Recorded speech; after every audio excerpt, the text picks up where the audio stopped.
Welcome to the NAFEM Show and this panel session from FCSI, kindly supported by Spring USA. My name is Tina Nielsen. I'm the editor of FCSI's Foodservice Consultant magazine, and I'm delighted to be joined by a great panel of food service experts today for this discussion about induction technology and designing for innovation and sustainability.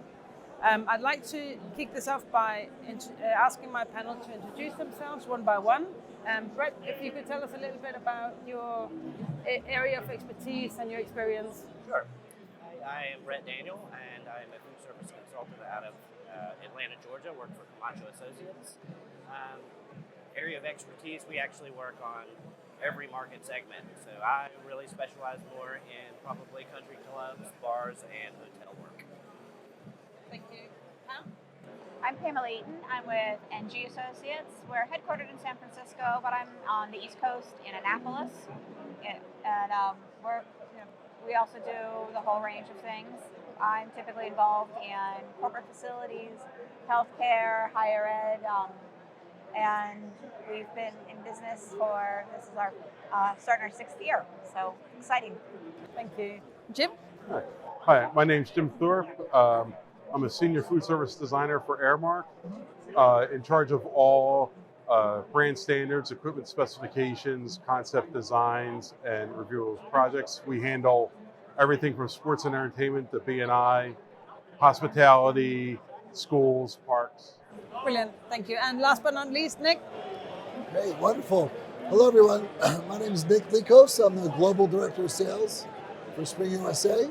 Just celebrated 18 years last Tuesday. Happy to be a part of this company. We build and provide solutions, hotels, casinos, cruise ships around the world. Okay. Thanks, Nick. Thanks so much. So I'd like to start out by setting the scene a little bit. And ask each of you how you see the place for induction in food service design today and in food service generally. Pam, if you could kick it off, how do you see induction and how has it changed the way you work with it and your clients work with it over time? We're working with a lot of clients in California, and so we're seeing a huge push toward electrification, even outside of the areas where it's mandated, because it's on the horizon. And moving to our induction and the efficiencies that it brings, it's sort of become a no-brainer, because when you're dealing with something that's only operating when there's an actual need for it, it's just, we have to be mindful of the overall electrical pull, because there is, still a limited amount, and just being able to really focus the power has been important. Is that, just to follow on from that, is that the expectation that everybody's going to be heading towards the electrification way in terms of regulation?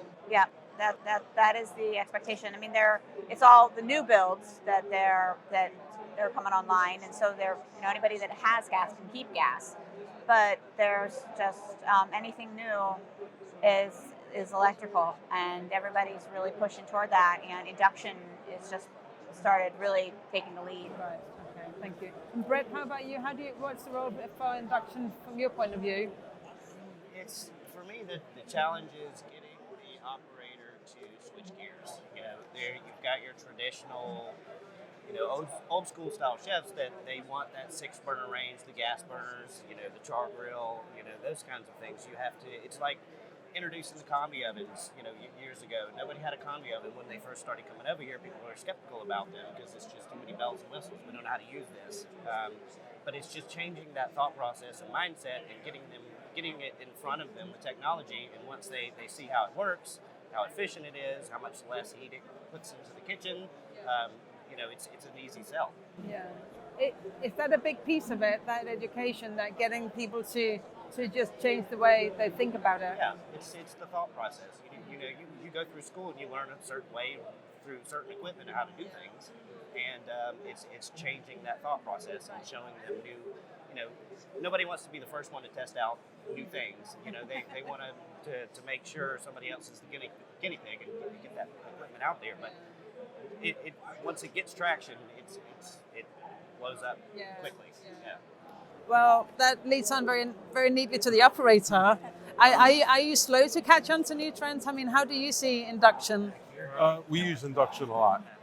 So just as they both explained, is like with the electricity becoming more of a norm and gas going away, we had to adopt to more induction and training our staff how to use induction. And usually we use induction just for a saute station.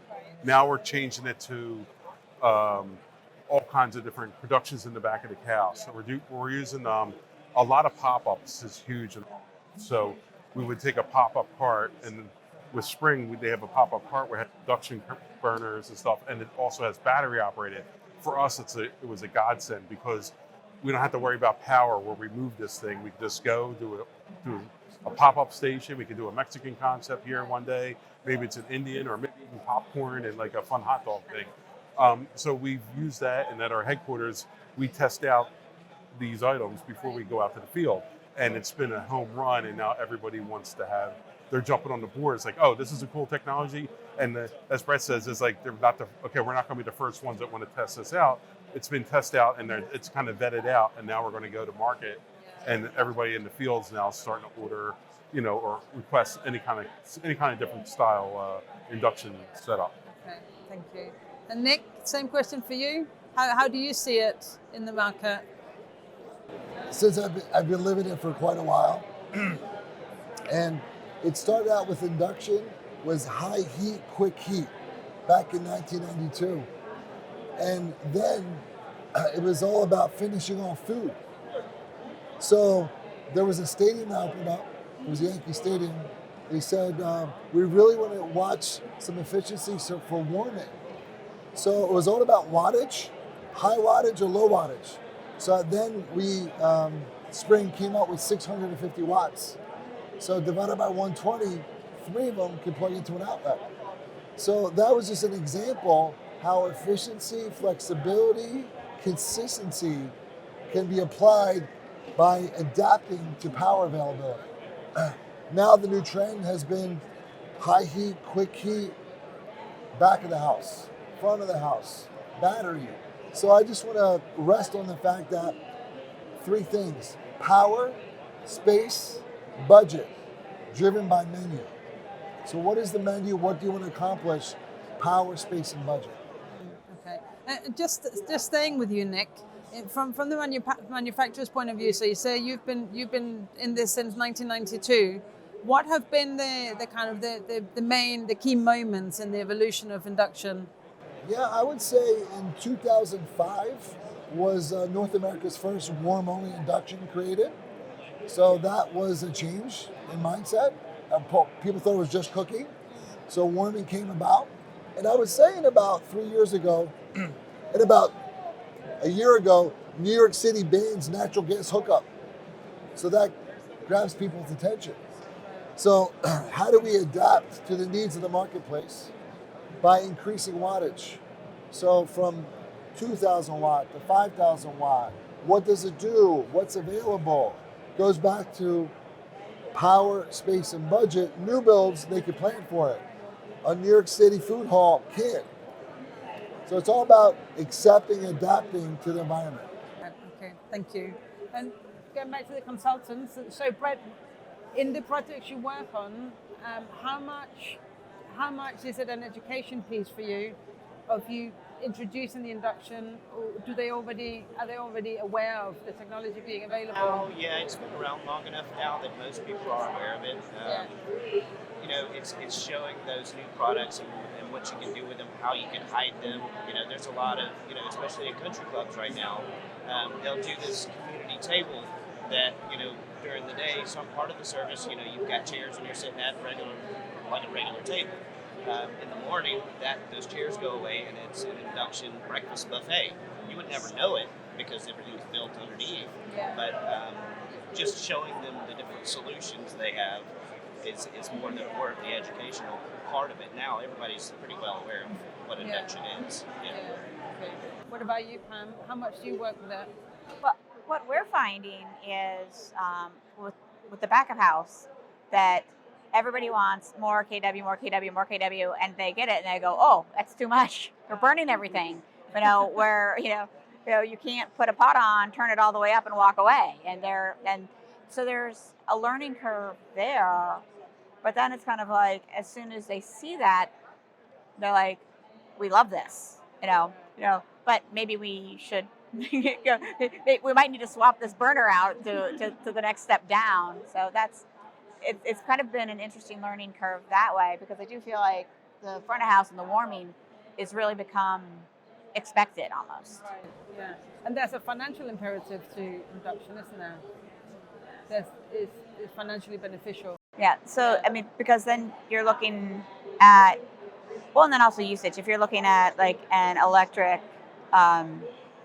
griddle versus an induction griddle or things like that, where it's, or particularly the ranges where it's not on unless it's, unless there's a pot on it, and so you don't have an electric burner that you've left on because it takes so long to heat up, and you don't have gas just running because, I mean, that's, 20 years ago, we would come in and turn all the gas appliances on, and that was the burners just went on, and they didn't go off until you left the building.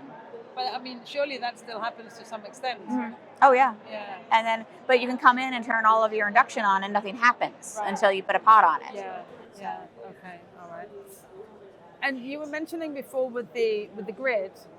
I mean, is there a risk if everybody goes electric that the grid's going to collapse? I mean, I think there is the expectation that we're mandating this and we're making new builds, but it takes some time for the new builds to come in. So there is definitely some hope that the grids can catch up, and that the air, that the solar and the wind power and the water power can catch up, and and the batteries and all the different components that are going into the grid can continue to move forward.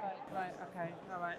And Jim, from an operator point of view, how long have you worked with induction, and have you had to persuade people or? Yeah, in the past, yes. So when it first came out, like I mentioned before about the sauteing, but I would say in the past probably 6 years, it's pretty much everybody knows it's out there, as everybody said, and they use it. What I see now is it's the flexibility that you can do with induction versus just, okay, it's just a saute thing. Now where it's a back burner, now you can get it custom. You can get the flexibility of it, and gives you options for my chefs to say, oh, well, I need a warmer and a hotter, or whatever kind of configuration they need to create the product that they're cooking. The flexibility now with the induction is really engaging to our chefs and people in our field. So I think that's a real big positive. Just the flexibility is huge right now. Yeah, and I guess as Brett said before, Nick, that it has the element of being able to convert a space from one thing to another during a day. Yeah, we've turned to technology functional furniture. Mm-hmm. So with that, we really tap into the vision of interior designers and architects. So we really we understand their motif, their space, what's most important to them. So they'll dream up a table, whether it be stationary, mobile, reconfigurable, modular, and then how do we integrate the technology? Whether it be hidden induction, whether it be hidden frost. So how do we really target for food safe temperatures? So they love the fact they could accurately hold the temperature, but be hidden. And when the space is completed, whether it be a communal table, whether it be a buffet space, whether it be a cruise ship, there's a lot of different spaces really looking into that. Suites and stadiums are really also looking at that. So we want to have a club, but having a multifunctional space where we could use it for many different things. Okay. And I guess you must see as well that spaces are getting smaller. There's a real need for that flexibility and multifunctionality. Well, not only that, like you were talking about, you go in the morning, and everybody traditionally just goes in, turns on all the ranges, all the ovens, get everything hot. You do that with induction, obviously that's going to trigger the exhaust hood coming on. It's going to cause the air conditioning to run harder. You do that with induction, and nothing heats the room up at all. So you're saving all that extra heat that's not going out into the space. With a smaller space, that gets hot quicker. So it's very beneficial in those aspects because you're saving money on energy. And then, there's a whole sustainability aspect to it too, because, the traditional way was always the sterno cups. You're throwing those out. It creates all kinds of waste. in sterno, traditionally, you've got one central heat spot in the center of that pan, and it burns the crap out of everything right in that spot, and everything else radiates out from there. Well, then, like you were saying, that with an induction, you dial it in exactly, and it will hold that temperature no matter what for as long as you need it to hold. It's never going to burn the food as long as you turn it up to it. And it just, it's a quality control issue. It goes back to waste. Not only are you throwing the sterno away, you're throwing the food away because it wasn't held well. It was too hot. It was too cold. It burnt, whatever it was. And so the control issue is just huge. And then, a little bit back to the efficiency, as they're figuring out that we don't need 16 kW or 10 kW, now we're able to back off on the initial planned amp load. And so now we're not bringing as much electric power into this outlet, this building. And so now we're starting to kind of like dial in where we really need to be versus initially when it was just like all the power that we can get. Yeah. Like more power. Yeah.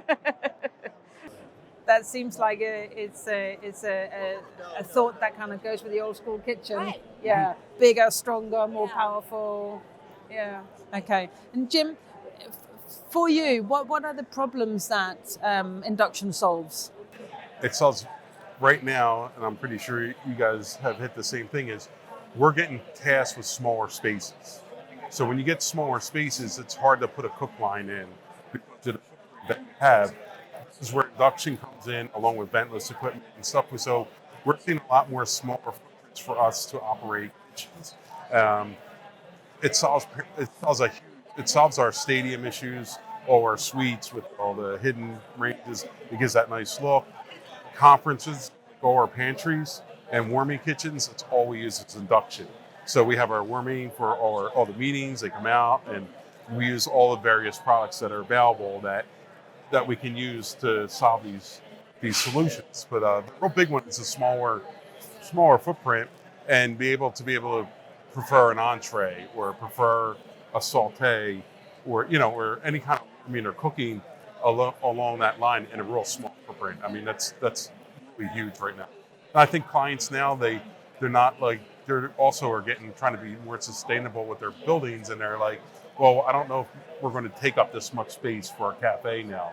So can you make this work in this much square foot? And then it's where the challenge comes to everybody is how we make it work and what equipment's available. And it usually comes down to the induction for us to go to an induction-based cooking program for those areas.